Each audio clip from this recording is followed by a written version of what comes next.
आनंदपुर साहिब का ये किला, जहां से शुरू हुई वो अमर गाथा जिसने इतिहास में शहादत का नया अध्याय लिखा। गुरु गोबिंद सिंह जी और उनके साहिबजादे के संघर्ष की शुरुआत इसी किले से हुई। अजीत सिंह, जुझार सिंह, जोरावर सिंह और फतेह सिंह, ये चारों गुरु गोबिंद सिंह जी के पुत्र थे, जिनकी शहादत के सम्मान में वीर बाल दिवस मनाया जाता है। मुगलों और गुरु गोबिंद सिंह जी के बीच कई महीने से जंग चल रही थी। मुगलों ने हर चाल चली, कई षड्यंत्र रचे, लेकिन गुरु गोबिंद सिंह जी हार मानने वालों में से नहीं थे। उनके साहस से औरंगजेब भी हैरान था। महीनों से चल रही जंग में जब तलवारें कुछ न कर सकी, तो औरंगजेब ने कूटनीति का सहारा लिया।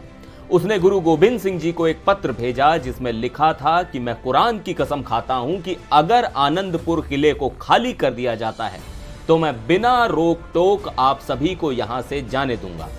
ऐसे में गुरु गोबिंद सिंह जी ने किले को छोड़ना बेहतर समझा, लेकिन वही हुआ जिसके लिए मुगलों को जाना जाता था। औरंगजेब ने धोखा दिया और उनकी सेना पर हमला कर दिया।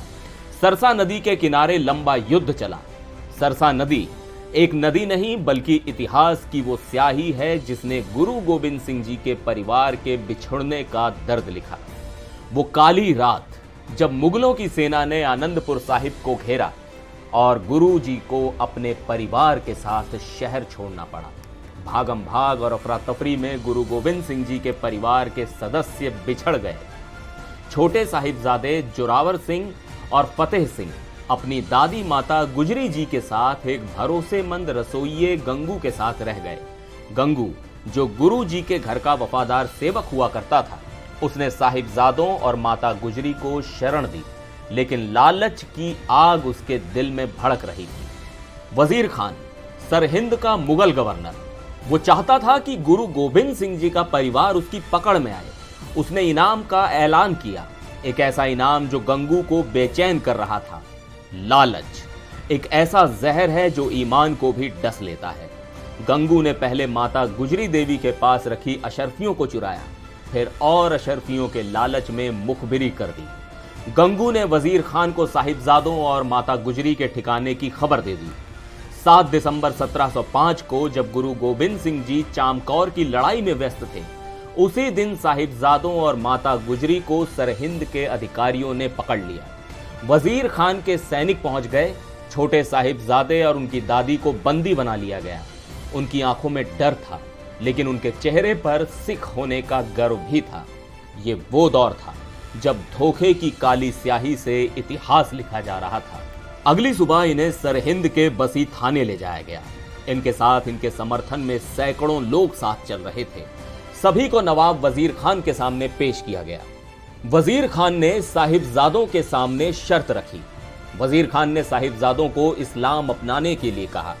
उनसे कहा कि वो अपने धर्म को छोड़ दें, लेकिन साहिबजादे कहां डरने वाले थे। उन्होंने वजीर खान के सामने डटकर मुकाबला किया। साहिबजादों ने इसका विरोध करते हुए कहा कि हमें अपना धर्म सबसे प्रिय है।